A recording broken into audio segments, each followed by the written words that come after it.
Thank you, y'all. Thank you. Thank you. That's a really beautiful, warm welcome. Thank you so much. I got to tell you, never in my youth could I have imagined moments like this happening. This was not something that I was ever thinking would be on my journey. So thank you for this honor tonight. The choices I made in my teens and in my 20s, they were made in support of my personal journey to live a life I could be proud of, full of joy, find acceptance and inner peace. That journey has been lifelong and has meant that no aspect of myself could be ignored, especially my sexuality. There was never a time in my life that I was unaware of my sexuality. I even had a boyfriend in kindergarten. His name was Jacob. We held hands at recess. We shared those little, milk cartons at lunch. I remember feeling very clear about what he meant to me, which is why I became very confused when my teachers and my parents began to keep us separated. I can recall that being the start of my journey to understand the messaging I received then and throughout my youth, that my feelings were bad and wrong and something that needed correcting. The struggle begins there in kindergarten, and probably like many of you, I then spent the rest of my childhood being called a faggot and bullied and desperate to understand why this was a bad thing, why this was something I should be ashamed of, why this was something wrong. So fast forward to age 17. I'm starting to come out to a friend here and a friend there, testing the waters. Despite being underage, I slowly began exploring the nightlife in New York City, claiming more and more of my identity, my sexuality, and even starting to build the courage of maybe coming out to my family. A very delicate time that was at 17. So, one weekend, it's a Friday night, I'm walking from a club that no longer exists called Limelight. Hey!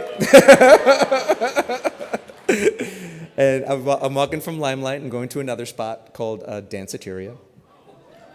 And I'm having a great night. I'm feeling great. I'm looking great. There are small sparks of confidence starting to take root. And in a blink of an eye, I get punched in the face so hard it chips one of the fronts of my teeth. I get punched a few more times before my friends jump in to help me and people on the street come to my aid as well. Gay bashed by 4 men at 17. I was lucky I was not alone, but with friends and on a street where strangers were unafraid to assist me. It could have been so much worse. Afterwards, I felt like I had 2 choices. Hide myself, bury myself, deny myself, and play the role of a heterosexual, or fly at full speed, blazing out of the closet, leaving a trail of fire behind me. I found my courage, I found my strength, and I decided that that incident would not define me. Those 4 men would not be given power over me. In fact, no one and nothing was going to define me. I was going to define myself. I would determine my joy, my happiness, my self-worth. So yes, with guns blazing, I came out. That moment of violence at 17, while on my journey that began in kindergarten, has defined every decision since. The choice to love my truth and live my truth has become my mantra, and it is at the core of everything I do. When I tested positive for HIV in 2002, it took a few years, but I came out again. And like you gave us testimony earlier, Blossom, I too now live openly with my HIV status. Yep.